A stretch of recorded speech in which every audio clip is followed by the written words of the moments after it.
उत्तराखंड, जिसे देवभूमि, देवताओं की भूमि के रूप में जाना जाता है, वास्तव में पृथ्वी के सबसे स्वर्गीय हिस्सों में से एक है।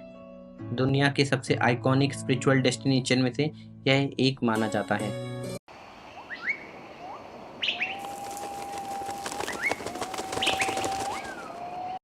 यहाँ के कण कण में देवताओं का वास तो है ही, साथ ही प्रकृति के पुजारी और कम बजट वाले घुमक्कड़ टूरिस्ट के लिए यह सबसे अच्छा राज्य माना जाता है।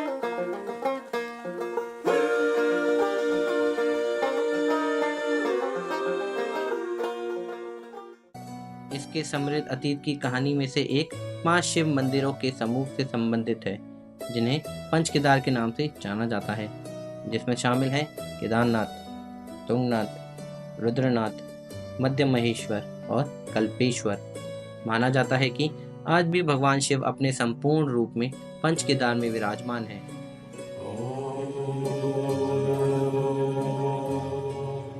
भगवान शिव के ये पवित्र स्थल उत्तराखंड के गढ़वाल क्षेत्र में स्थित हैं। उनकी उत्पत्ति की कहानी ज्यादातर पांडवों, हिंदू महाकाव्य महाभारत से मिलती है। प्रत्येक मंदिर भारतीय हिमालय के सबसे शांत भागों में स्थित है।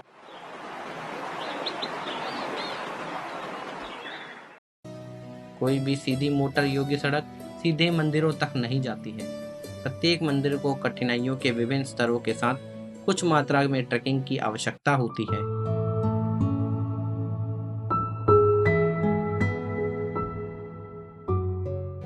आइए जानते हैं इस मंदिर के इतिहास के बारे में।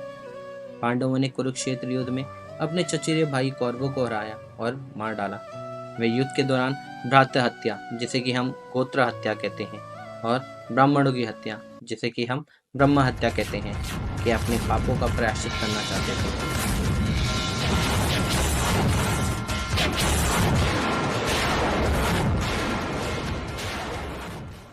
उन्होंने अपना शासन अपने रिश्तेदारों को सौंप दिया और भगवान शिव की खोज में निकल पड़े।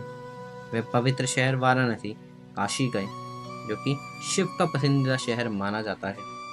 शिव पांडवों के प्रार्थनाओं के प्रति असंवेदनशील थे, क्योंकि वे कुरुक्षेत्र युद्ध की मृत्यु और बेईमानी से बहुत ज्यादा क्रोधित थे। जीवन काट्या मन पर्वत पे आती योगी आनंद हूँ मैं। उन्होंने एक बैल नंदी का रूप धारण किया और गढ़वाल क्षेत्र में छिप गए। वाराणसी में शिव को ना पाकर पांडव गढ़वाल क्षेत्र में चले गए। भीम को गुप्त काशी के निकट एक बैल चरते हुए दिखाई दिया। वह तुरंत पहचान गया कि बैल और कोई नहीं, भगवान शिव हैं। भीम ने बैल को उसकी पूंछ और पिछले पैरों से पकड़ लिया, लेकिन बैल रूपी भगवान शिव जमीन में गायब हो गए और बाद में कुछ हिस्सों में प्रकट हुए। केदारनाथ में उनका कुबुड़ दिखाई दिया, तुंगनाथ में उनकी भुजाएं दिखाई दी, रुद्रनाथ में उनका चेहरा दिखाई दिया, मध्य महेश्वर में उनकी नाभि और पेट की सतह दिखाई दी, कल्पेश्वर में उनके बाल दिखाई दिए। 5 अलग अलग रूपों में शिव को पुनः प्रकट होने के पांडव बहुत प्रसन्न हुए। शिव की पूजा और आराधना के लिए 5 स्थानों पर मंदिर बनाए गए, अतः वे अपने पापों से मुक्त हो गए। पंच केदार बनाने के बाद पांडवों ने मोक्ष के लिए केदारनाथ में यज्ञ किया। पंच केदार मंदिरों में शिव के दर्शन की तीर्थ यात्रा पूरी करने के बाद भक्तों द्वारा अंतिम पुष्टिकारक प्रमाण के रूप में बद्रीनाथ मंदिर में विष्णु के दर्शन करना एक अलिखित धार्मिक रिचुअल है, क्योंकि उन्हें शिव के समान आशीर्वाद प्राप्त है। आइए जानते हैं पंच केदारों के बारे में। हमारी सूची में सबसे पहले आता है केदारनाथ। केदारनाथ भारत में उत्तराखंड के रुद्रप्रयाग जिले में स्थित एक पवित्र हिंदू शहर है। यह हिमालय में स्थित 4 धामों में से एक है। केदारनाथ मंदाकिनी नदी के निकट समुद्र तल से 3584 मीटर की अद्भुत ऊंचाई पर स्थित है। केदारनाथ मंदिर उत्तराखंड के 4 धामों और पंच केदारों में से एक है और भारत में भगवान शिव के 12 ज्योतिर्लिंगों में से भी एक है। इस क्षेत्र का ऐतिहासिक नाम केदारखंड है। ट्रैकिंग मार्ग गौरीकुंड से शुरू होता है और लगभग 16 किलोमीटर लंबा है। केदारनाथ मंदिर 2013 की बाढ़ के दौरान सबसे अधिक प्रभावित हुआ था। केदारनाथ मंदिर के मुख्य पुजारी रावल कर्नाटक के वीर शैव समुदाय से हैं। हमारी सूची का दूसरा मंदिर है तुंगनाथ। भगवान शिव का यह सबसे ऊंचा मंदिर विडंबनापूर्ण है, कि इससे प्राप्त करना सबसे आसान है।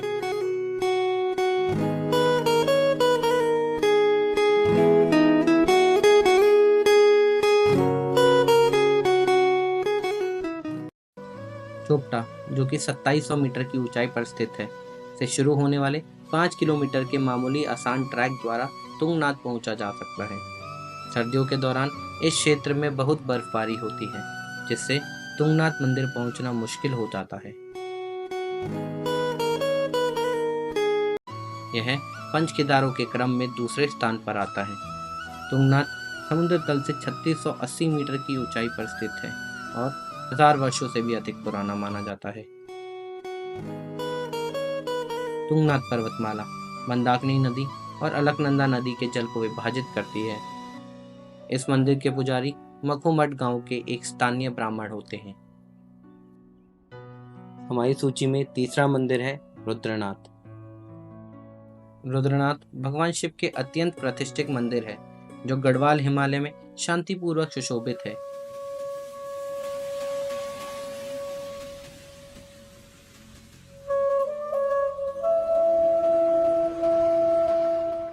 यह पंच केदार तीर्थ यात्रा के क्रम में आने वाला तीसरा मंदिर है। पंच केदार के अन्य मंदिरों की तुलना में रुद्रनाथ मंदिर तक पहुंचना सबसे कठिन है। हिमालय की चोटियां नंदा देवी, त्रिशूल और नंदा घुंटी रुद्रनाथ की शोभा बढ़ाती है। लगभग 24 किलोमीटर की यात्रा बहुत कठिन है। रुद्रनाथ मंदिर के पुजारी गोपेश्वर के भट्ट और तिवारी होते हैं।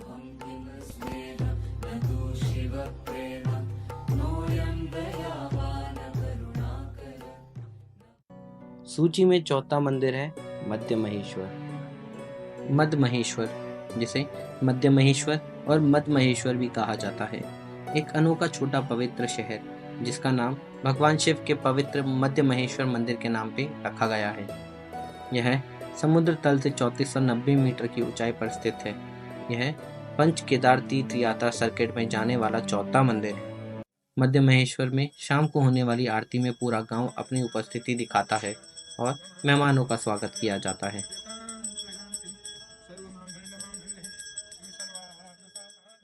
मंदिर के नजदीक आध्यात्मिक तरंगों को महसूस किया जा सकता है। स्थानीय लोग मध्य महेश्वर को मध्य महेश्वर कहते हैं, जिसका शाब्दिक अर्थ है शराबी देवता। इस मंदिर के पुजारी दक्षिण भारत से हैं। इस विशेष मंदिर में उन्हें लिंगियत जाति के जंगमा कहा जाता है, जो कि कर्नाटक राज्य मैसूर से आते हैं। और पंच केदारों में आखिरी मंदिर है कल्पेश्वर। कल्पेश्वर पंच केदार तीर्थ यात्रा सर्किट की सूची में अंतिम और 5वां मंदिर है और यह पवित्र पंच केदारों में से एकमात्र मंदिर है जो पूरे वर्ष खुला रहता है।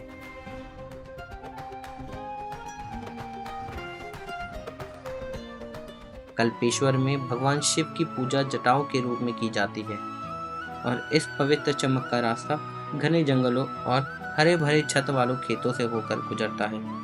यहाँ एक पुराना कल्प वृक्ष का पेड़ भी है, जिसे हिंदू पौराणिक कथाओं में मनोकामना पूरा करने वाला पेड़ कहा जाता है। कल्पेश्वर मंदिर के पुजारी दक्षिण भारत के नंबूड़ी ब्राह्मण हैं। सर्दियों की अवधि के दौरान जब बर्फबारी के कारण मंदिर दुर्गम होते हैं, केदारनाथ की पवित्र शिव मूर्ति की पूजा ऊखीमठ के ओंकारेश्वर मंदिर में की जाती है। तुंगनाथ की शिव मूर्ति की पूजा मखूमठ में की जाती है। रुद्रनाथ की शिव छवि को गोपेश्वर में लाया जाता है और ऊखीमठ में मध्य महेश्वर की शिव मूर्ति प्रतिष्ठित होती है। कल्पेश्वर पवित्र पंच केदारों में से एकमात्र मंदिर है जो पूरे वर्ष खुला रहता है। केदार मंदिरों के दर्शन के लिए कुछ योजना और तैयारियां की आवश्यकता होती है, क्योंकि मंदिर हिमालय के सुंदर इलाकों में स्थित हैं और सड़क मार्ग से आसानी से नहीं पहुंचा जा सकता। पंच केदार की यात्रा कैसे करें, इसके बारे में कुछ जनरल गाइडलाइंस यहाँ दिए गए हैं। पहला, अपनी यात्रा कार्यक्रम की योजना बनाएं। आप अपनी यात्रा कार्यक्रम की योजना बनाकर यह तय करके शुरुआत कर सकते हैं कि आप किन मंदिरों में जाना चाहते हैं। आप या तो सभी 5 मंदिरों के दर्शन कर सकते हैं या अपनी पसंद, समय और शारीरिक फिटनेस के स्तर के आधार पर उनमें से कुछ का दौरा करना चुन सकते हैं। निकटतम शहर तक पहुँचें। पंच केदार मंदिरों का निकटतम शहर आमतौर पर गौरीकुंड है, जो केदारनाथ मंदिर के आधार पर स्थित है। आप उत्तराखंड के प्रमुख शहर जैसे हरिद्वार, ऋषिकेश और देहरादून से सड़क मार्ग द्वारा गौरीकुंड पहुंच सकते हैं। मंदिरों तक ट्रैक करें। गौरीकुंड से आपको प्रत्येक मंदिर तक ट्रैक करना होगा, क्योंकि वहां सड़क मार्ग से नहीं पहुंच सकते हैं। प्रत्येक मंदिर तक की यात्रा का कठिनाई स्तर अलग अलग होता है और यात्रा करने के लिए आपको शारीरिक रूप से स्वस्थ होने की आवश्यकता हो सकती है। आपके सामान ले जाने के लिए और ट्रैक में आपकी मदद करने के लिए खच्चर किराए पर लेने का विकल्प भी है। आवास। आप ट्रैकिंग मार्ग में प्रत्येक मंदिर या गेस्ट हाउस में बुनियादी आवास और भोजन सुविधाएं पा सकते हैं। हालांकि गर्म कपड़े, दवाइयाँ और स्नैक्स जैसी कुछ आवश्यक आपूर्तियां अपने साथ ले जाने की सलाह दी जाती है। यात्रा का सबसे अच्छा समय। पंच केदार मंदिरों की यात्रा का सबसे अच्छा समय मई से जून और सितंबर से अक्टूबर के महीनों के दौरान होता है, जब मौसम सुहावना होता है और ट्रैकिंग मार्ग खुला होता है। सर्दियों के महीनों में भारी बर्फबारी के कारण मंदिर बंद रहते हैं। यह सलाह दी जाती है कि अपनी यात्रा की योजना पहले से बनाएं और परेशानी मुक्त यात्रा के लिए स्थानीय ट्रैवल एजेंसी या टूर ऑपरेटर का परामर्श लें। केदारनाथ मंदिर तक ट्रैक कैसे करें? केदारनाथ मंदिर तक ट्रैक गौरीकुंड से शुरू होता है। यह गौरीकुंड से 16 किलोमीटर की कठिन चढ़ाई है। ट्रैक 6-7 घंटे में खत्म किया जा सकता है। तुंगनाथ मंदिर तक ट्रैक कैसे करें? तुंगनाथ मंदिर तक ट्रैक चोपटा से शुरू होता है। 5 किलोमीटर की मध्यम ट्रैक सबसे सुंदर हिमालय दृश्य प्रस्तुत करता है। यदि कोई पर्याप्त रूप से फिट है तो इसे 3 से 4 घंटे में समाप्त कर सकता है। रुद्रनाथ मंदिर तक ट्रैक कैसे करें? रुद्रनाथ मंदिर तक ट्रैक कई रूटों से किया जा सकता है, जिसमें से अधिकांश गोपेश्वर गांव से शुरू होता है। सागर गांव तक सड़क मार्ग से 5 किलोमीटर की यात्रा और उसके बाद 20 किलोमीटर की यात्रा आमतौर पर नियोजित होती है। गंगोल गांव तक 3 किलोमीटर लंबी यात्रा और उसके बाद 17 किलोमीटर की चढ़ाई एक और यात्रा है। गोपेश्वर से एक और मार्ग मंडल तक 13 किलोमीटर लंबा है। इसके बाद अनुसुईया देवी मंदिर तक 6 किलोमीटर लंबा मार्ग है और रुद्रनाथ मंदिर तक पहुंचने के लिए 20 किलोमीटर लंबा मार्ग है। मध्य महेश्वर तक ट्रैक कैसे करें? पंच केदार मंदिरों में से मध्य महेश्वर तक यात्रा ऊखीमठ से 18 किलोमीटर दूर उनियाना से शुरू होती है। 3 किलोमीटर की ट्रैकिंग के बाद रांसी गांव में और 6 किलोमीटर की ट्रैकिंग के बाद गुंदार गांव में आवास की व्यवस्था है। बंतोली से आगे 9 किलोमीटर का ट्रैक मार्ग अधिक कठिन है। कुल मिलाकर यह 19 किलोमीटर लंबा ट्रैक है। कल्पेश्वर मंदिर तक ट्रैक कैसे करें? ट्रैक मार्ग 10 किलोमीटर से अधिक लंबा हुआ करता था, लेकिन उर्गम गांव तक मोटर योग्य सड़क के निर्माण से यात्रा की लंबाई काफी कम हो गई है। यह मात्र 2 से 3 किलोमीटर लंबा ट्रैक रूट है और इसे आसानी से पार किया जा सकता है। पंच केदार मंदिरों की तीर्थ यात्रा से व्यक्ति ट्रैकिंग की चुनौतियां और आनंद का आनंद भी ले सकता है। सुंदर प्रकृति स्थानों से उत्पन्न शांति और शांति में डूबने का मौका मिलता है। केदारनाथ तक यात्रा के दौरान लगभग 1 किलोमीटर दूर स्थित भैरव मंदिर के दर्शन अवश्य करें। जिस पर्वत पर मंदिर स्थित है, वहां से केदारनाथ घाटी की हवाई दृश्य मंत्र मुक्त कर देती हैं।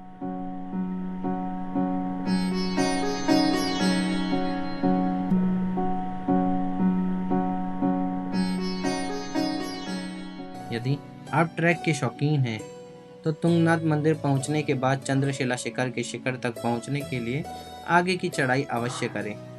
चंद्रशिला का सुविधाजनक स्थान विशाल हिमालय का शानदार दृश्य मंत्रमुग्ध कर देने वाला होता है। यदि कोई गोपेश्वर से 24 किलोमीटर का लंबा ट्रैक रूट चुनता है, तो वह रास्ते में अनुसुईया देवी मंदिर भी जा सकता है।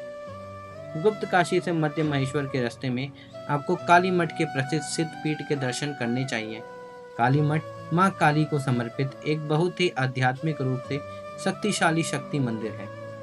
काली के साथ साथ महालक्ष्मी और महासरस्वती की भी पूजा की जाती है। ध्यान बद्री मंदिर उर्गम घाटी में स्थित है, जहाँ से कल्पेश्वर मंदिर तक की यात्रा शुरू होती है, इसलिए वैष्णव मंदिर में भी दर्शन करना याद रखें। ताकि प्राचीन और अद्भुत मंदिरों को शब्दों में बयां करना संभव नहीं। ऐसे ही बहुत सारे मंदिर हैं जिन्हें अभी कुछ ही लोग जानते हैं। ऐसे ही जुड़े रहिए मुसाफिर नव्या से। हमारी पूरी कोशिश रहेगी कि हम आपको अन्य दिव्य मंदिरों की जानकारी दें।